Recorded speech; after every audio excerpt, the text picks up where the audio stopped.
এই ইন্দাস অঞ্চলে আমি অনেকবার এসেছি। যখন নানুরের সঙ্গে যখন ছিল ইন্দাস, তখন আমি এখানে মিটিং করে গেছি।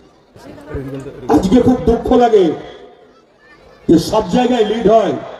পাশে আমাকে রানা বলছিল যে এবারে 24 সালে 1000-এ হেরেছি ইন্দাস অঞ্চলে। রবি খুবই ভালো ছেলে, আমি জানি। এখানকার যিনি এমএলএ রানা সিং, তাকে আমি ভাইয়ের মতন দেখি।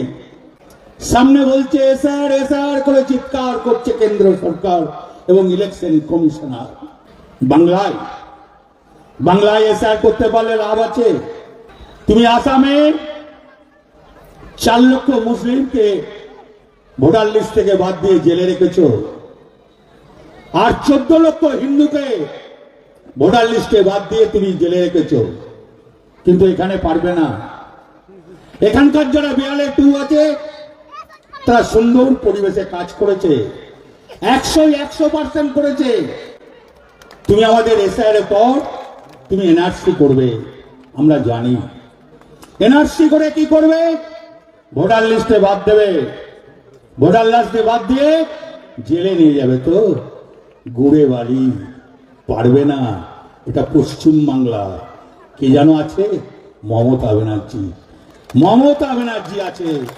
তোমরা ভাবছো মমতা ব্যানার্জি আবার 26-এ মুখ্যমন্ত্রী হবে।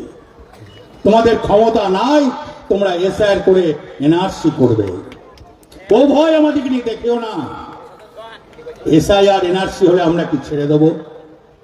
আমরা এই মানুষের পাশে দাঁড়াবো না? আমরা খেটে খাওয়া মানুষের পাশে দাঁড়াবো না? আমরা দিন মজুরের পাশে দাঁড়াবো না? আমরা বেকার ছেলে মেয়েদের পাশে দাঁড়াবো না? আমরা কৃষকের পাশে দাঁড়াবো না? আমরা সব শ্রেণীর পাশে দাঁড়াবো। আছে অভিষেক ব্যানার্জি, আছে মমতা ব্যানার্জি। যতই ভয় দেখাও, উন্নয়ন কোনদিন ভেবেছিলেন এই ধরনের উন্নয়ন হবে? কোনদিন আশা করেছিলেন এত উন্নয়ন হবে? কোনদিন ভেবেছেন শিক্ষার হার এই জায়গায় যাবে?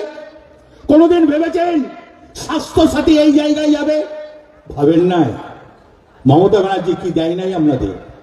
লক্ষ্মীর ভান্ডার দিয়েছে, সবুজ সাথী সাইকেল দিয়েছে, কন্যাশ্রী দিয়েছে, রূপশ্রী দিয়েছে, খাদ্য সাথী দিয়েছে, স্বাস্থ্য সাথী কার্ড দিয়েছে। মমতা ব্যানার্জি তো আপনাদেরকে নিয়ে ঠকায় নেই। মমতা ব্যানার্জি আপনাদের পাশে আছে, আপনারা কেন মমতা ব্যানার্জির পাশে থাকবেন না?